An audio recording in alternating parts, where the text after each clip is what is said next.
Hello, it's me, Paul, again, and this is I guess you could say this is kind of a special addition to my normal camera videos where I talk about one of my cameras and show you around the camera. This is going to be a little more interesting for some of you. What I did was I converted my Bolex camera, my H16 RX3, and I have two of these cameras, so I converted one of them to Super 16 myself. And this is a project that's been kind of off and on and long overdue for me. I had, thought about this for many years, and I went at it, in different ways, and we'll kind of cover some of that here in this video. So what I did was a few years ago, let me put this light down for a second. I got a light in my other hand. Hopefully it's still, yeah, there's still plenty of light, okay? So a few years ago, I got this off of eBay. It's a replacement, brand new in the box, Bolex front turret plate. Okay, so this is the main reflex part of the camera. This is what Bolex came up with when they went from non-reflex to reflex. So let's look it over real quick. It's got a lot of intricate features and things that are necessary to convert the camera. So let me just stand it up for a second. So there's a prism that sits in here called the Bolex prism, and it's got a ground glass on the top of it. There's not one here, obviously, but I have one in the camera, obviously. But so there's a prism here, and it's got a pellicle mirror inside a glass block, and on the top of the glass block it would have the ground glass, and on the center of the ground glass, I'll take a picture of it included in this video, but so some of the light goes through, some of the light bounces up and goes into a prism here, and it's a kind of a rhombus prism, I guess you could call it, in that the top and the bottom sides are parallel, but the side along here and the side along here are angled. So the light goes up and bounces, goes in here and goes up in here into the viewfinder system, which sits, obviously that sits right here. And so here's mine. The reason I got this off of eBay is probably nobody wanted it because it's for like a Rec Zero. It doesn't have the fader slot built into it, so you can't put it on the modern, RX2, RX3 and beyond cameras with the Rexo fader, I guess it's called. Anyway, so I had this, and so I took it into my CAD program and reverse engineered. Again, I like to repeat that I am not an engineer. I do design things. I've been in aerospace my entire adult life for 40 years. I've been manufacturing aircraft parts by hand, mostly, for 40 years. So I have a lot of background, and I worked for the United States Air Force for 20 years and 14 years for NASA quality assurance. So I have a pretty good idea of what I'm doing with these things, although I am not an engineer. I was in the quality assurance field, which is we work directly with the engineers, and they give us the specifications, and we make sure that what they specified is what's built. So I have to use micrometers and things like that. So it's part of my job before I retired. Anyway, let's get back to this. That's the reason I can do these kind of things. I think anybody could pick it up if they had the desire, but I had a head start on most people. So here it is. Here's the center of the turret. Okay, and that's this right here is the turret. Okay, so that rides right on this little pivot point right here. It's like a stud. Okay, so let's move along now. Here's the original Bolex turret. This is where the lenses mount on the front of the camera here. So it rotates. You can have 3 lenses and it rotates, and you can have, 3 different focal lengths on the same turret, which was a pretty good thing back in the day, and it still is. So let's see. What I did was I reverse engineered that, and then I moved the center of these holes outboard 1 millimeter, okay?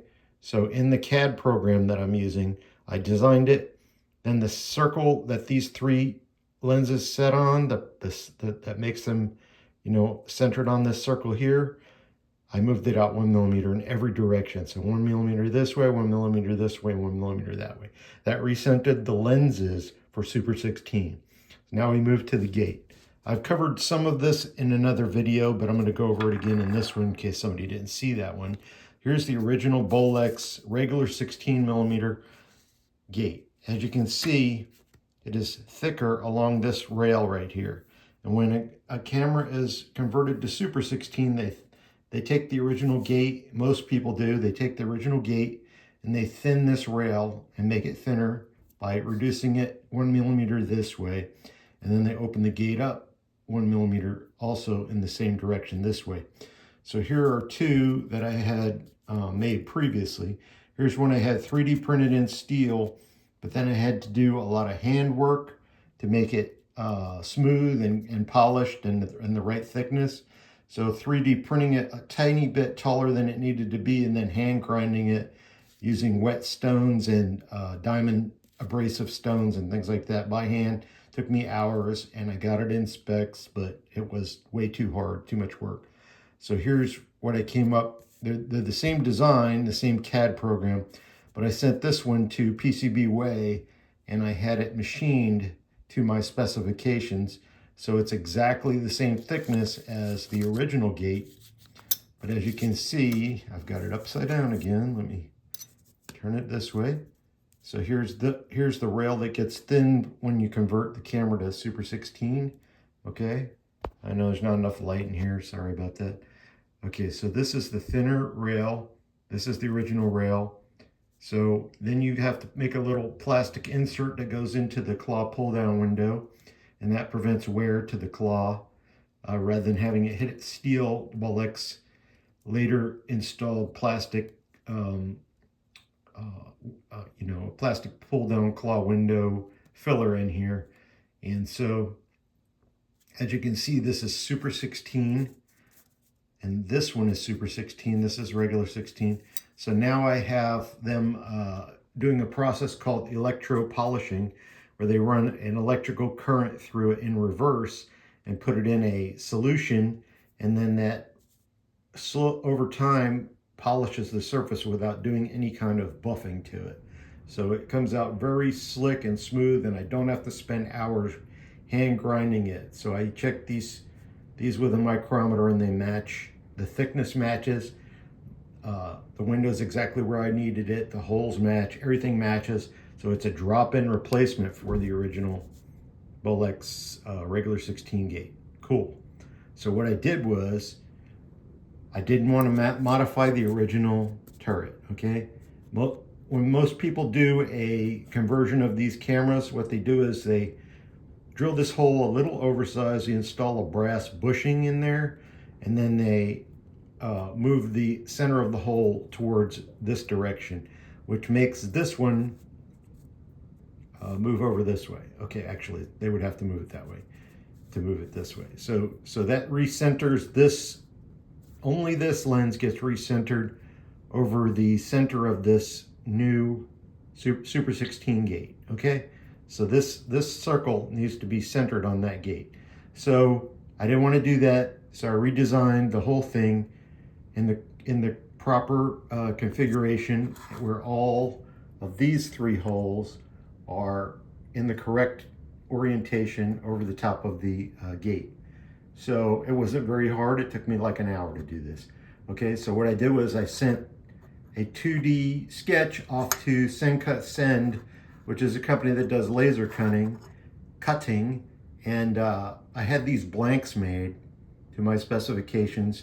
They're made out of 7075 T6 aluminum, which is the same type of aluminum you would find on a landing gear or a high structural part of an aircraft. So this is extremely strong, maybe stronger than what Bolex had originally used. I don't know what they specified in the original, but I used 7075 T6.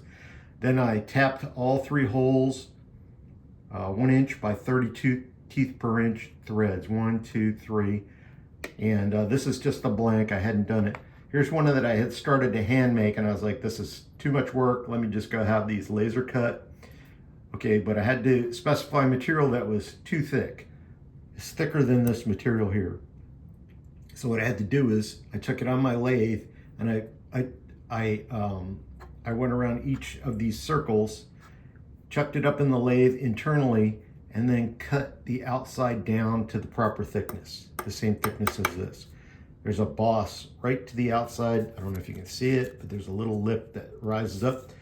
That total thickness is what I specified, and then I machined it myself. I have my own machine shop, and I machined it to the proper specifications, and that's what's on this camera right here. I made this piece right here from that blank, and then I texture painted it, polished the edges, tapped all 3 hole centers, and it's perfect. I think it's perfect. I've not tested it with film yet, but I checked it, and it's perfectly centered over the it's perfectly centered over the Super 16 gate that I installed into this camera. Now there's other things you have to do to the camera, but these are the 2 main things. You need the modified gate and the modified or brand new, newly made Super 16 gate, okay? Then the other things you have to do are, you have to machine this piece right here, the front turret plate, or the front plate. This area here with this prism needs to move this way towards the outboard side here. So you have to machine a tiny little bit off of this area right here where my thumb's nail's up against. And then you can slide this prism over just a tiny bit, and that recenters it over the ground glass, okay? So the ground glass has a mask over the top of it, and the mask is a little thin piece of sheet metal, and then you have to modify that mask and move the edge of it towards the door side here. So you have to open that up just a tiny bit, 1 millimeter I believe it was, and then reinstall it. Well, you have to be very careful. If you dismantle this camera, you need to know how it went back together. So you have to take measurements, make marks make pencil marks, use tape, whatever. I had to do all these things to make sure all the pieces that I disassembled wound up in the exact spot that they were when I took it apart, okay? And I believe I did that because everything looks perfect. Everything's coming into focus. I shot a very short test film of a test chart and everything looks good, okay? This isn't the first time I've worked on one of my cameras. I completely overhauled my Model S that I have modified also to Super 16, and that one has a specially made, that's another video, so go check out my other videos if you want to see that. This one's about the standard Super 16 conversion process. So now it's all done. The other thing you have to do is there's drive sprockets, 2 drive sprockets internal to the camera, and those have to be modified for Super 16. There's a little ring that stands up and keeps the film from touching the spindle, and you have to remove that. So I removed that on my lathe, and now I have completely converted this. Everything you have to also remove, there's a viewfinder mask up in here. I just removed it because there really isn't enough material to modify it. I could modify it and file it out a little bit, but then the thing would just probably fall apart because it's so thin. So I just removed it. And the great thing about my conversion here is it's pretty much a standard conversion, but I could put all the old parts. If I didn't like what I did here, I could put all the old parts back in there. The only thing I can't fix is right here. There's a little magnifier. There's like a magnifying glass right here, and it sits right over the gate. So this has to be removed completely. That glass comes out, and then there's a little area right here underneath my finger that gets machined away so that it has clearance for the Super 16 image to pass from the prism up into the top of the, so basically the image has to go straight up here, and it has to be moved over a little bit so that, you're going to remove a little bit of material So that Super 16 will come through and go up to this prism and go up to the viewfinder system. Anyway, it took me a while. There's a guide on the internet. There's a guy that did his own version of this, and he had, you know, cut this out and made a plug and recentered it, and I did not like that at all. I just didn't feel like it was going to be strong enough. The other way you can do it is, like I said, you can plug this and re-drill the hole in the, I didn't like that. Using epoxy or making a bushing and all that, and then I'd ruin this forever. If I didn't like what I'd done here, I couldn't go back. So I redesigned it, made my own, and here it is. And I do not have the little rollers that position it because I'm only going to use it with this lens position. I'm not going to use this lens position. And so what I did was I made a custom turret lock that locks it in place, because these are now off center. They're moved out in a millimeter, and the original turret lock wouldn't have worked. So I had made this when I had it 3D printed in aluminum, and I turned it down to where it just fits in there with when it's in the correct position, and I can tighten it, and this does not move, and everything's perfect. Okay, so this is the correct thickness. It's exactly the same as the original Bolex thickness, but I don't have these little ring bosses that go around. This all one thickness. Other than that, this thing is pretty much identical to the original one. It's a millimeter bigger in diameter this way. I made it a tiny bit bigger. Okay, so anyway, this is my Bolex DIY Super 16 conversion. I am not a camera technician. I am an aircraft structural mechanic and you know, amateur machinist, and a person who makes aircraft parts by hand that go on, you know, supersonic jets and you know, passenger aircraft. And I am a licensed aircraft mechanic. I've been doing this stuff for a long time. I don't know if normal people that don't do these kind of things probably would be lost doing this kind of precision work by hand, but it comes second nature to me. I've been doing this a very long time. So these could be, you know, these could be manufactured. I have some of them. I have one being made in China right now at PCBWay, and this is not a sponsored videos. Again, I like to say that because I have nothing to do with PCBWay other than being a customer. I had this made by them, and it came out pretty good. There's a couple of things I'm not, you know, 300% happy with, but overall, it's, for what I need to do, it's perfect. This I have made by Cut Sin. That's a laser cutting company. They have an internet website, and you can go out there and upload a 2D DFX or AI drawing, excuse me, Adobe Illustrator drawing, and they'll cut it exactly to your specs. This was a little too thick. I had to machine it. You know, I went all over all that. Other than that, why did I go with C-mount? Why not just make a solid, you know, bayonet mount that just goes? I did that. I just didn't like it, okay? I have another, I could put that in this video. I may cut it in here. But this was designed this way for a reason. And when they went with the Bolex bayonet mount, they redesigned this whole thing, but this part is pretty much the same standard. You know, they didn't reinvent the whole wheel. They just put a turret plate on top that bolts on. I did the same thing with a Canon EF mount. I just wasn't happy with it. So I went back with the basic 3-lens turret, and this way I can turn it and clean the prism. I can turn it and flip the prism out and still clean it and still have access to C-mount lenses, and I can put C-mount to EF, C-mount to whatever kind of lens I want to put on there. Everything except for micro four thirds. Micro four thirds, there's no way to do it. I would have to design it from scratch, and then I'd have to make my own front plate here. It's just not worth the effort to me. I would love to do that. I have a bunch of anamorphic lenses in that micro four thirds mount. I'd love to do that, but just isn't practical.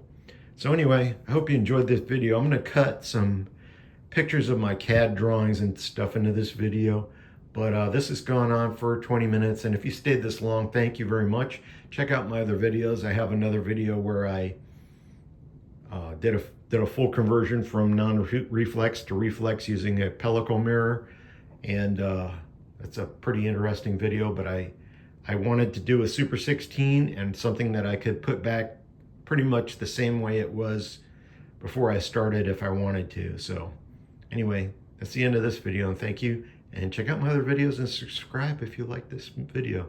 See you around. Bye.